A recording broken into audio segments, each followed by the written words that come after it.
Bonjour tout le monde. Alors aujourd'hui, qu'est-ce que nous allons faire? C'est la deuxième leçon de notre nouvelle unité de angle et droite parallèle. Alors aujourd'hui, nous allons travailler en estimant la mesure des angles.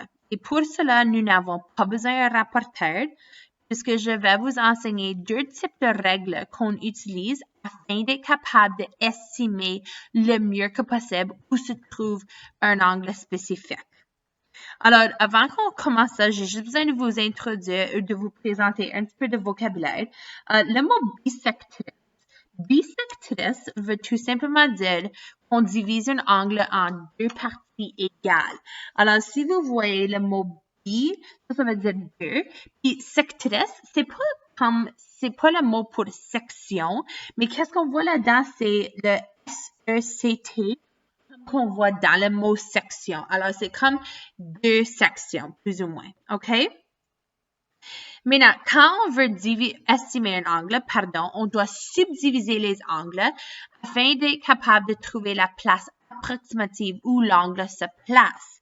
Alors, pour faire cela, nous allons travailler avec deux règles, la règle 90, 60, 30, puis la règle de bisectrice. Alors, je vais vous montrer exactement qu'est-ce que ça veut dire. OK?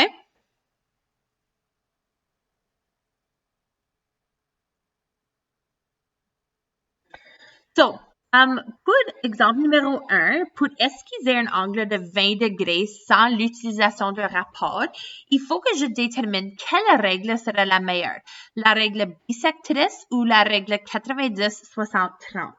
Alors, 20 degrés est plus proche de quoi? La règle 90, 60, 30 ou bisectrice. Je vais vous montrer c'est quoi la règle bisectrice. Quelles sortes de valeurs sont utilisées là-dedans.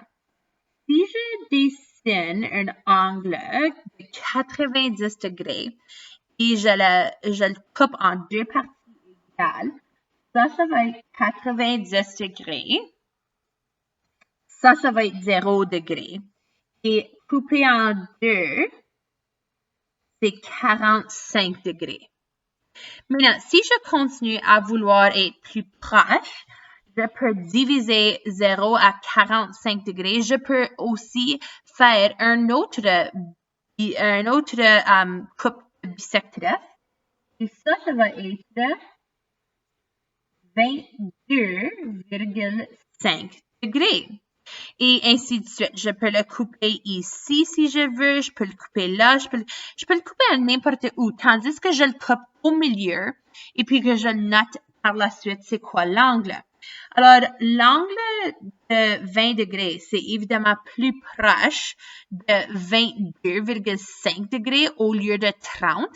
Alors, nous allons vouloir utiliser la règle de bisectrice puisque ça va nous aider à être plus précis. Alors, je dessine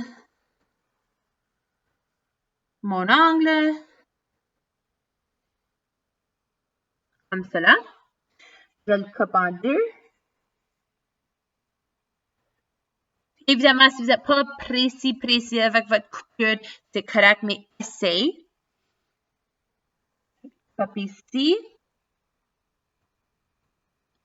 Là, par la suite, qu'est-ce qui va se passer? C'est que je vais dessiner mon angle de 20 degrés comme ligne pointillée afin de montrer mon travail le plus facilement. Je vais indiquer que c'est environ ici. Je m'excuse que ma ligne n'est pas plus droite, mais ça c'est environ 20 degrés. Et ça, c'est comment je le fais. Maintenant, en regardant mon prochain exemple, c'est 55 degrés. Alors, 55 degrés n'est pas plus proche que 45 degrés, c'est plus proche à 60. Alors, voici comment on va utiliser la règle 90, 60 et 30. Dessinons notre angle de 90 degrés encore. Maintenant, 90, 60 et 30, c'est actuellement trois parties. Alors, il faut que je le dise. Cette fois ici.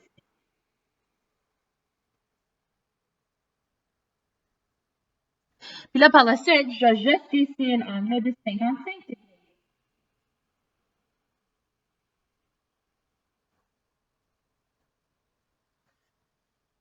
Et voilà. Alors, si vous avez des questions, vous savez comment me contacter. Mais à part de ça, mesdames et messieurs, bon succès avec la leçon et bonne journée.